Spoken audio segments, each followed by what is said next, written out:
like, again, the budget lined up, like everything lined up, Katie.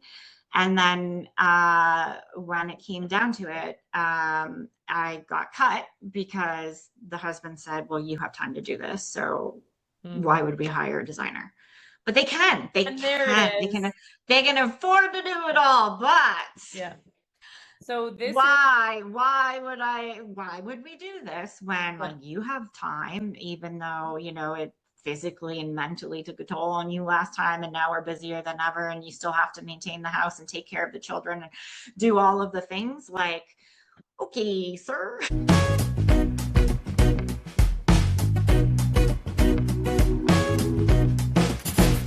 Welcome to Drawing the Line, where two design bosses are out here drawing plans and drawing boundaries. If you're tired of pretty picture fantasy design shows and want the real stuff, the chaos, the craftsmanship, the client stories we probably shouldn't say out loud, then you're in the right place. We're serving design wisdom, zero bullshit, and absolutely no mansplaining. Just two women who know what they're doing, even when everyone around us seems surprised by that. So grab your coffee, your coping mechanisms, and whatever is left of your patience. Let's draw the line. And then cross a few. Phew! We did it. One day we'll have that memorized. All right, episode 3. Yes, it's been a journey to get this up and going and recording. Yes. But we are here. Apparently, when you have a podcast, you should have a schedule, because if you don't and you are two busy entrepreneurs, it is very hard to align on times. So we have a schedule, folks. We are going to stick to it now. And I forget what that means, but something like every 2 weeks, here we are. On a Friday. Yeah. Well, recorded on a Friday, who knows? We had a Tuesday posting, I think. It's in the schedule. Anyways, what are we talking about today, Katie? So it seems to be a thing in this industry where folks feel that they can do our job. Like, they don't need us. And I think the difference there, we're calling it opinion versus expertise. So are you looking for an opinion, or are you looking for expertise? And they're two very different things. So we're going to talk about what that means and why people seem to think that they can do this alone. And the missing piece is the expertise. Yes. And this you brought up when we were recording, a video that's been circulating online in the interior design industry this week of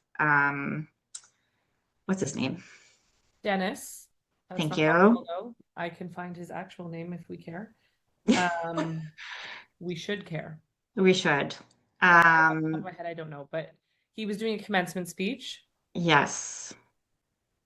And basically was talking about how designers are like brain surgeons, which hilarious, because all the time I'm like, you know what, we're not saving lives. Like, what we do is important, but we're not saving lives.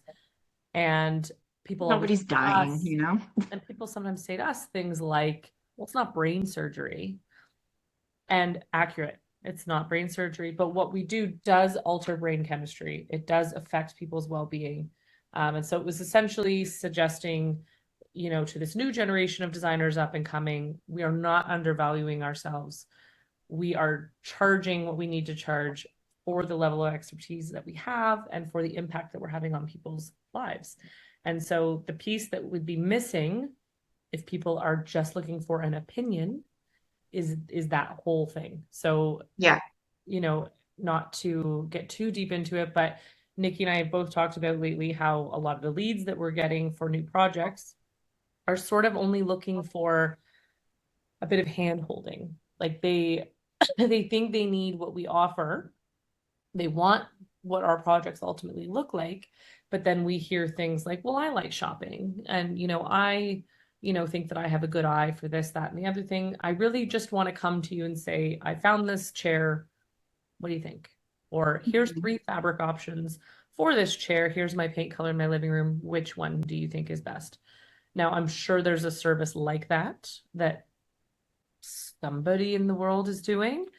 But the difference between that and what we do is extremely significant. And so when we hear, you know, clients with larger scope projects suggesting that, well, they like doing those things, so they're going to take it on themselves, we immediately know they're not getting even remotely close to what it is that we offer. I don't know if I'm making any sense. Take it from here. Yeah, and not only that, I found from experience, like even when clients do take on those portions, they never actually do. It's like if you're there helping with this scope that you agreed to over here, and they're like, oh, I'm going to look after this, it always leaks back over to you anyways. And then it's like, okay, well, now I'm just giving an opinion on something, like I'm becoming the yes man. Like, there's so much more that goes into the expertise side of this versus the opinion side of this. And I think, Katie, that's where you and I are a little bit different. Like, I know you don't do consultation only, right? But like I sometimes will, dependent on the client and what I learned from them in the discovery call. I do like helping people. So I will offer consulting only, which is again paid expertise, but you get a bit more of the hand holding or like the opinion side of it. And I make it very clear to people, like, you are doing the work and you have to bring A, B, C, D, E, F, G to me before I can give you any sort of feedback. Because asking me what I think of a chair that you found at a retail store, I can't even give you anything on that other than that's pretty or that's ugly or whatever, because there's so many other factors and layers to that space that could impact whether or not that chair is actually going to work. And a lot of people don't understand that and don't see it that way. And then, you know, the part of this that you and I care about more is the feeling, right? Like, you've said it so well a couple times, Katie, and I think about this all the time, is like, you're going to have a beautiful space in the end working with us, right? Like, it's going to be pretty, but underneath the pretty, there's this whole layer of work of understanding the client relationship, the function of the space for them, the feeling of the space for them, right? Like, the psychology and the brain chemistry and the mental health and yeah, all those layers that go into a space that impact us internally. Like, I think people don't realize it's so much more than a cosmetic job, right? Sorry, So yeah, I think about what you say, you've said or shared with me a lot around, like, it's going to look good no matter what, but that's not the premise of why we're here, or why you want to hire me. exactly. I think that's the interesting, sorry, I'm totally interrupting here, but I feel like it's required that we give the proper source here. Dennis Scully is the name of the person who was doing the commencement speech. Thank you for looking that up. Business of Home podcast. I love Business of Home. Anywho, yeah, I just was looking at that behind the scenes here because I felt badly that we said Dennis but didn't actually clarify who that was. Yeah, so I think the biggest thing for me to understand, and maybe we don't know the answer to this, but maybe it's a topic of conversation, is what is it about what we do that, or about the perception of this industry or whatever, that gives the average homeowner the idea that they are capable of doing what we do? Or whoever, like somebody that has no education in this or no experience in this, but one day in HomeSense is like, I pulled this blanket and this pillow and it looks really good in my living room. Maybe I'm going to dabble in home design, right? Like, there's something very casual about this industry that has given people the perception that they can do it.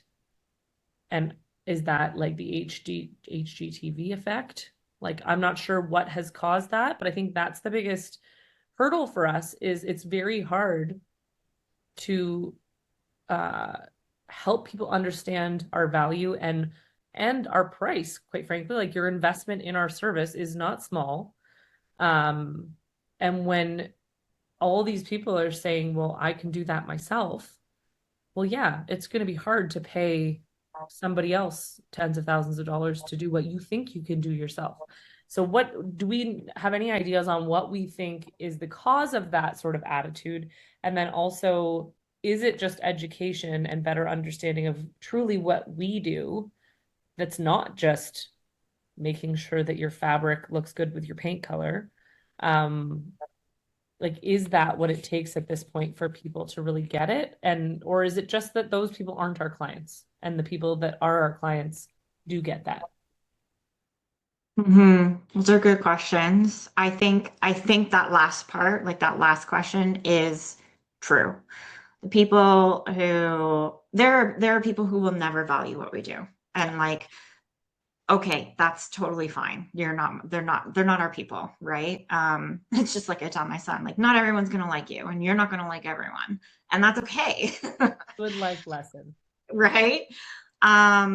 I think number one, like there's no regulation in this industry, right? So because it's not regulated and because of, yes, the big HGTV, anyone can step in and do this role. Oh, this is the budget and this is what they did, or they DIY'd this or that. Sure, there's a client for that.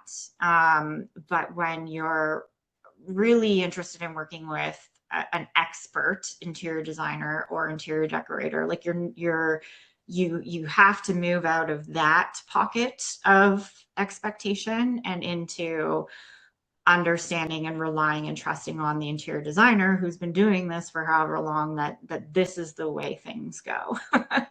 And I feel like, you know, what TV has portrayed of our industry is very much um, kind of like what social media is now, right? Like it's all the fun, pretty, oh, look how good my life is, you know, A posting highlight and reel. yeah, the highlight reels, right? So that's what HGTV is. It's the highlight reels of this industry. And again, like clients don't understand. They get partnerships, they get, you know, severe discounts, they get all sorts of things because they're on TV doing these things. When in reality, like outside of that, these things cost a lot more. So why their $90,000 budget on some TV show worked was because of the perks of being on a TV show, Exactly. not real life, right? Um, so I think those are a couple things that for sure contribute to that. I used to have a really strong opinion around people coming into the industry and not having a formal education background, whether it be interior design or interior decorating, and just again, like you were kind of saying, pivoting from whatever they were doing into like, oh, I'm actually pretty good at this, or I matched a pillow and a blanket. I'm gonna become an interior decorator designer now. However, I have learned from the people who have done that and moved into this industry the difference between the hobbyists and the experts who don't have formal schooling is that they step into this industry and sort of like come into what our standards are. They want to know, you know, like, okay, how are your contracts structured? What's your process? What are we charging? You know, like they're very involved in the design community to make sure that they're coming in and doing the similar thing. And a good designer, a good decorator is all, you know, we're all doing something very, very similar, right? To create that standard that is not regulated and doesn't really exist, but we've all worked hard to get there and raise that bar, right? So, you know, the people who have moved or changed professions with no formal education but are coming into this industry and respecting, you know, what we do and learning how things should go is great. Like I have changed my perspective around that a bit, but those like those hobbyists still exist, right? And they're Yeah. floating around down here causing all kinds of problems. Well, and I think that is the difference. And it's not to say, like, some of the best decorators in the world are not educated in it. Yeah. The, Yeah. it's Yeah. not so much about a formal education. And like you said, it's more about not devaluing what we do, right? So Correct. Yeah. there's a certain subset of people that are like, you know, if you happened to be the one that got the discovery call because you happened to spend more money on your website and it just looked really good, and so you got that phone call. Yeah. And then you're saying, okay, no problem, for $50 an hour, let's spend some hours together going shopping and figure this out. And your total budget for design is $5,000, and whatever. Mm-hmm. Those are the sort of, the problem in the industry, in my opinion, because then if they're like, I'll call someone else and I'll just see what, try a couple people, see what it is. Then they call me and I'm like, it's going to be 30 grand. Right. And Yeah. then they're like, well, Katie's ridiculous. Like, Yeah. she's charging way too much. She's a thief. And like, how dare she? And the reality is that you're not ever comparing apples to apples in that situation. Right. And No. so, and I'm clear with that about what we do to people. Like when we have our discovery calls and all of those things, I always say, like, be really careful. It's even with builders, right? Like be very Oh, 100%. be very careful that you're looking at the same thing. Yeah. Because some builders will completely lowball to get the job. Yeah. Or they're not accounting for the level of design that they're going to get from us, or whatever the thing may be. So Yeah. I think it's I do think there's I think why people can get caught in that space of, well, I'll just do it myself, is because they're comparing our, like, the investment in something like what we do to somebody who is not doing what we're doing. Does that make sense? Yes. Yeah.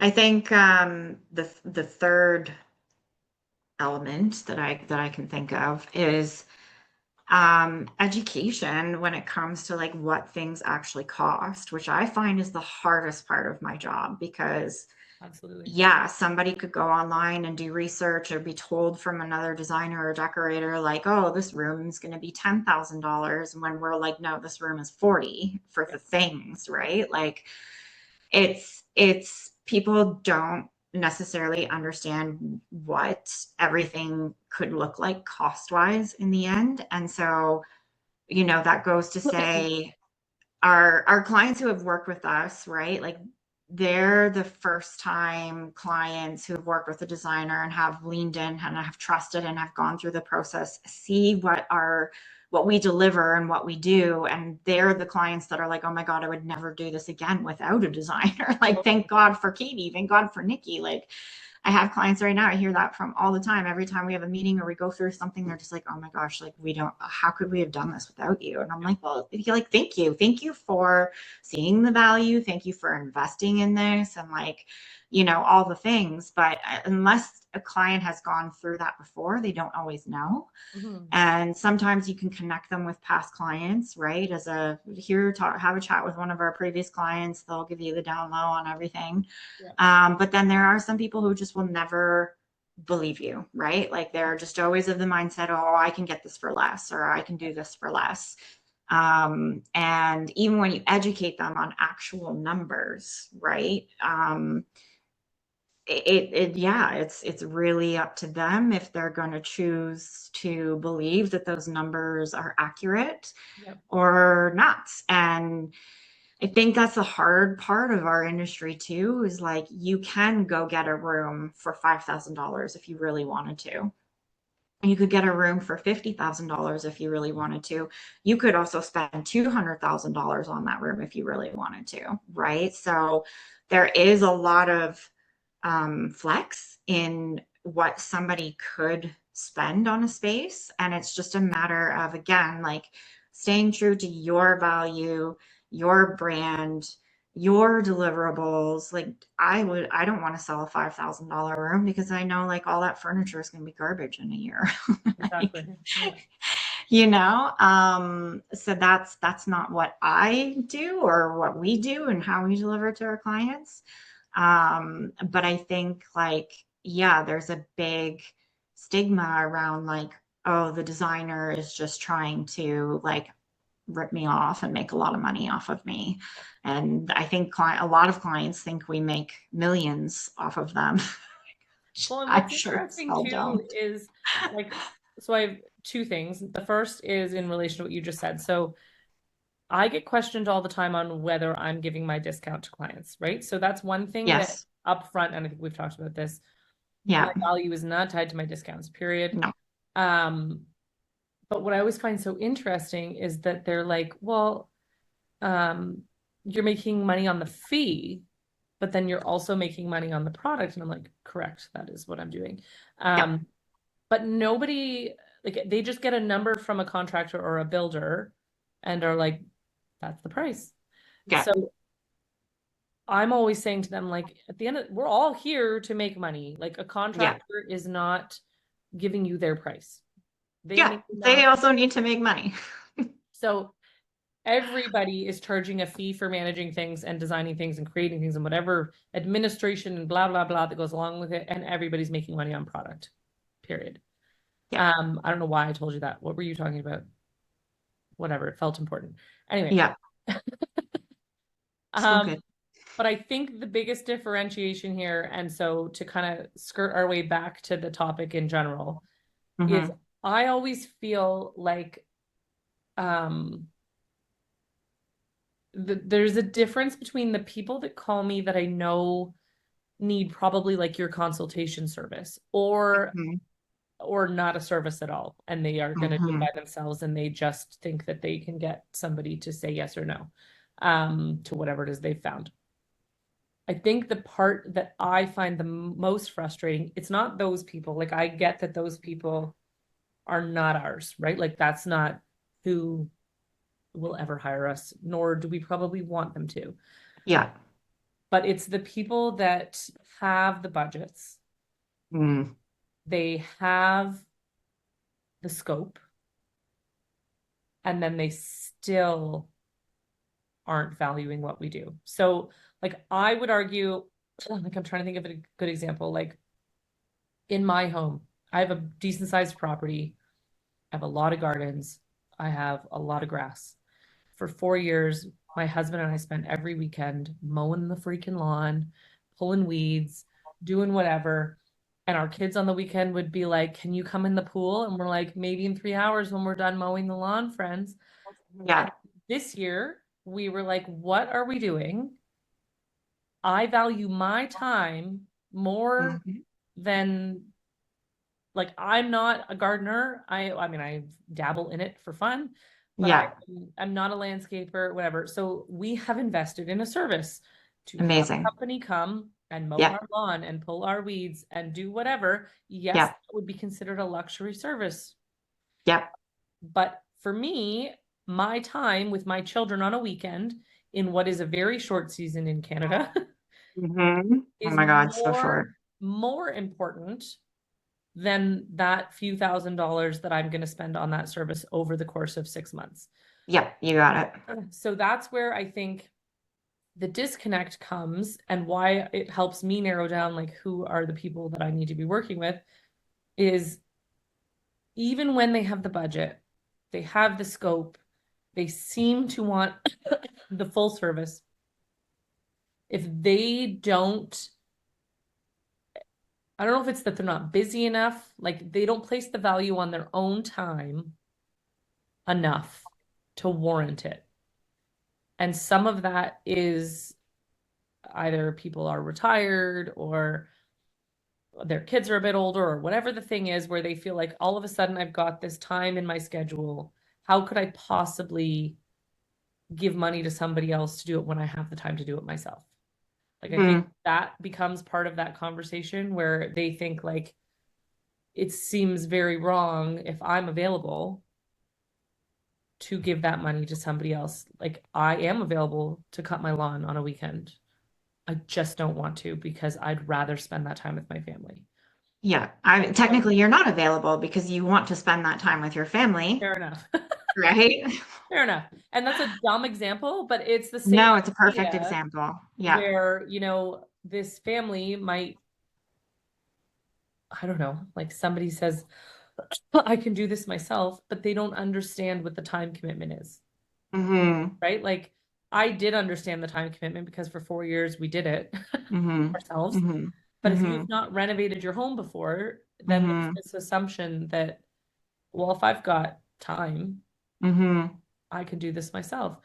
But you're not accounting for probably 90% of what goes into what we do, and that you actually Mm-hmm. don't have the time Mm-hmm. to do those things. So I think that's the, I don't know if that ties anything up, but the difference between the opinion and the expertise only takes us to a certain point.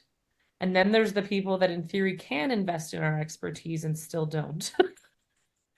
Yeah, so I have the perfect example of that actually, because I have a client that I'm kind of working with right now who they are moving out of country and they renovated their current house and she did it all on her own and connected with me originally because she was like, I'm never like I cannot do this on my own. Like I had to go to physio, I had to go to therapy. Like it impacted my body and my brain in this mental and physical way while running a household, while taking care of three children, like all the things. And she was like, I'm not doing this with my new house. Okay, fair enough. Like again, the budget lined up, like everything Yeah. lined up, Katie. And then when it came down to it, I got cut because the husband said, well, you have time to do this. So why Mhm. would we hire a designer? But they can, they And there it can, they is. can, they can afford to do it all. But Yeah. So this is, why would we do this when yeah. like you have time, even though it physically and mentally took a toll on you last time and now we're busier than ever and you still have to maintain the house and take care of the children and do all of the things, like, okay, sir. Well, and so that's I mean, again, like I think in our very first episode we touched on this, and so whatever, Yeah, but I think this is the purpose of the podcast, it is is essentially, I feel like the crux of that is not valuing women's time and women's work, 100%. right? And Yep. so you can be in a very healthy, loving, wonderful marriage Yeah. with a man, let's say, because that's typically it's a woman and a man dynamic Yep. in these scenarios, where a husband feels that his wife is capable of managing this. And so if he's the driver of where that money goes, Hmm. it's going into construction, it's going to Yeah. the man. Yeah. And then the woman is able to do that on her own. And so the missing piece there to me is there is a great, I don't know if it's misunderstanding or whatever, of women's load and what women are carrying. And as their wives are saying to them, hey, I need help, I need this person, I don't want to do this, nobody's fucking listening. Nobody's listening. No. And so it's why we get cut. It's why they get it put on their shoulders. They're unhappy. We're unhappy. Shocking.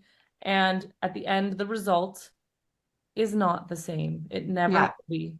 And so I Well, think, and I feel like these women at the end too, like they don't love their house the way they want to because they have hold so much like anxiety, decision fatigue, regret possibly on their decisions, and then they have to live in that every single day too, right? Which again, over time takes a physical and mental toll on us, right? So I feel bad for these women in that capacity too, because yeah, they are then surrounded to yeah. stare at all these decisions that just they hold so much physical and mental resentment towards, And I think when we talk about expertise in terms of like what you and I do, uh, those scenarios are referring to the actual selections of things, right? So that person is saying, okay, my lovely wife, you can certainly go and pick out tile and you could definitely pick out a faucet.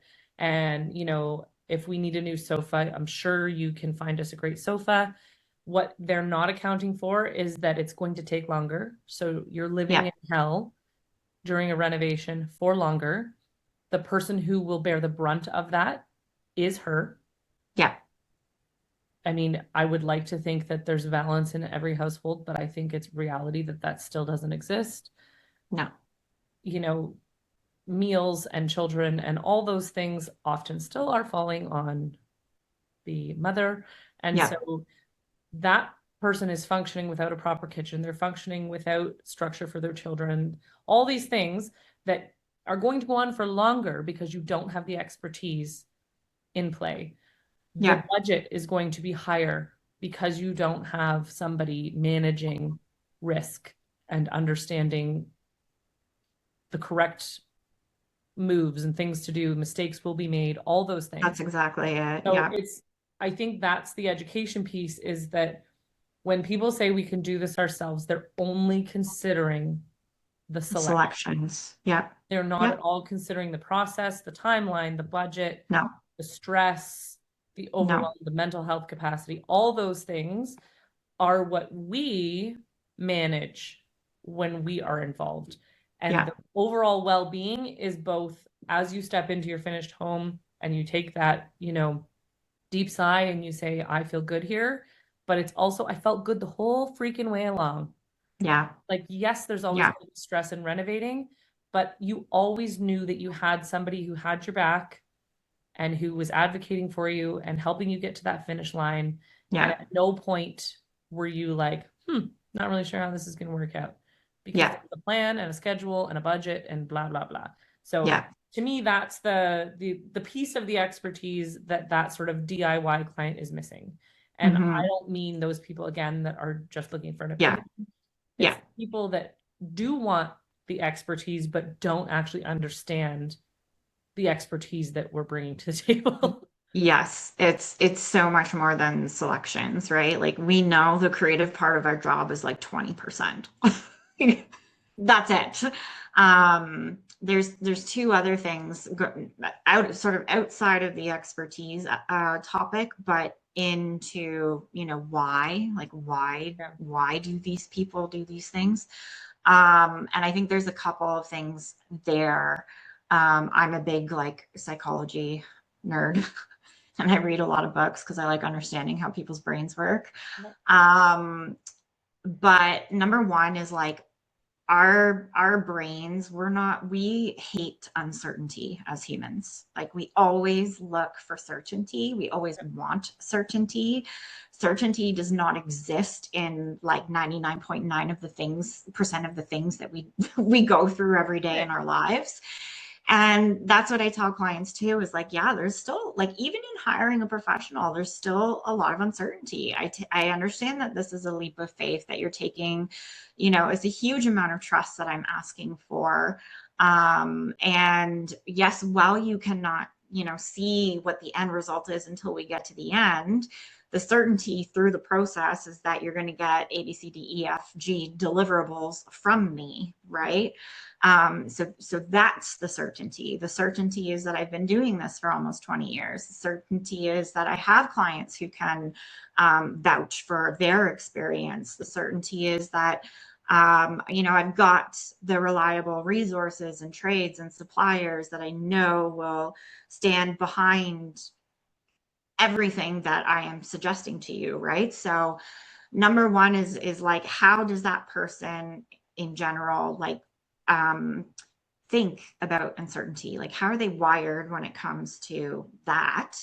And then number two is like psychology of money, right? Like it's value. Going back to what you were saying about, how you and your husband came to the conclusion of like, we value our time with our children and we are done. We are so done this year with like spending that time cutting the grass and pulling the weeds. We're going to be in the pool while someone else is like doing that, right?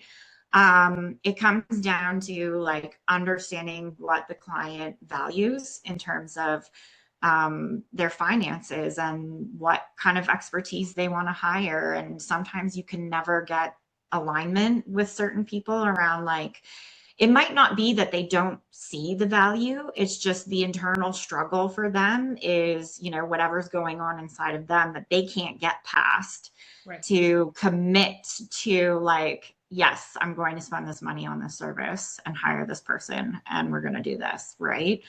So there's a lot of like internal psychology around values and just the way our brains work in kind of like that fight or flight mode as well. And, you know, I talk to clients about that too, about like, you know, part of the process is understanding numbers, right? So if we agree that this living room is going to cost $40,000 to furnish, Yeah. you know, I want to understand where they place higher value on some things versus others, right? Like I'm going to tell them like you should put the value in the things that you sit on, where you put your butt every day. The Right. side table doesn't have to be a $2,000 side table. It could be a $500 side table, right? So allocating, like helping clients understand like how funds are allocated as well, if they get to that point in the process. Exactly. Yeah. You know, there's more education and more value and expertise that comes along with that, right? So yeah, I mean, the expertise is tied up into the hundreds of millions of decisions that go into every single thing in that space. Right. And I think maybe that's where, you know, I get so, like, this is just me admitting whatever, my own insecurities about stuff, but like when all the calls you get feel the same, and when all the clients that you think you have that are fantastic Yeah. end in saying, just kidding, we're going to go in a different direction or whatever. I don't mean all of them, but a number over the course of your career. And has nothing to do with our service. It has everything to do with what they feel they want to spend their money on or whatever. I think I get bogged down in the like, what the hell of it all? Like, why does nobody understand what I do, and why does nobody value what I do? And, you know, at the end of the day, that's not what's actually happening. I think that's the sort of summation of this conversation is those are just not my clients, right? Like there are people that do value what we do. We work with them every day, and that, you know, do invest in the correct things to get the result that they want. I think what's frustrating is the people that see what we do and think they can have it for less. Yes. And so it's, I think, and they have to learn the hard way. Yeah. And because it's not going to go well. I think it's me learning the hard way too, that like, it's okay that those are not my people, right? Yeah. And so Yeah. it's hard not to take those things personally sometimes. It's my name on the door, right? But yes. But I also have to recognize, like you said, like I can't control how somebody's brain works and what they value. And it could be tied back to who knows what in their life. Childhood. Yeah. Feel a certain way about any of these things, right? And so I have to hold space for the fact that it just isn't for certain people, regardless of whether I think it should be or not. And so I think that's the, you know, there's a space for everyone and all the options and all things. And it just means that our sort of ideal job is a more limited space. And I mean, I guess that applies to lots of industries. There's lots of it does. There's lots of jobs, right? Yeah. And the thing that I try and remind myself is like anytime that money is involved, there's human feelings. Totally. Right? It's not science where there's a structure or a formula or math where we know 2 + 2 = 4, right? Like that's an emotionless formula. Money is always going to equal emotions. And, you know, when we were talking off camera, you had said like, there's not a single party in this industry whose sole job is to care about how people live in their homes. Like, that's interior designers. We're the relationship builders in relationships, in money, in every element of what we do. There's human feelings. Yeah. And that's a lot to deal with also. Their feelings, our feelings, the way the house feels, like all of it, right? Yeah. Yeah. I think that's fair. Okay. Well, I think that sort of ties that up in a bow and sort of summarizes at the end of the day that we are in the business of feelings, and we pride ourselves on taking everybody's feelings into account when others do not. But if you don't want us, we don't want you. I'm just kidding. Yeah. Screw your feelings. Oh my gosh, yeah. I would love to hear from the community, the design and decorating community, if you have heard, what are some things that you have heard from potential clients around why they did not end up hiring you in the end, or what sort of opinions they gave you around what things should cost, because that's happened too. For Tell sure. us. We would love to hear from you. Yeah, we'd love to know if our experience is specific to the type of work we do. I know everybody has different structure and different process. So maybe there are designers that don't come across this because they offer different levels of service and sort of can cover all the things. And I just don't do that. But yeah, it'd be great to understand whether these are things that are sort of industry-wide concerns, or, maybe it's specific to like a certain offering. The service, yeah, the type of Yeah. service offered, yeah, yeah. Okay, well, hopefully everyone has a great week. And also feel free to send us any topics or things that you have been Yes, dying to hear from people or about. you want to vent about. Yeah, like what's bothering you in your business or with your clients or with whoever. And then we'll talk about it. So, like, if you don't want to talk about it because you can't for some reason, we can. We both have a couple of things in And our like, yeah, history and our work that we cannot talk about right now, that's a or good plan. ever. Who else has a podcast where I can share my things and you can talk about them, because I would love to vent but can't. Yeah, yeah. So if you have that, bring it to us, and we'll chit chat about it. Sounds good. All right. Thanks for tuning in. Okay, bye everybody. Bye.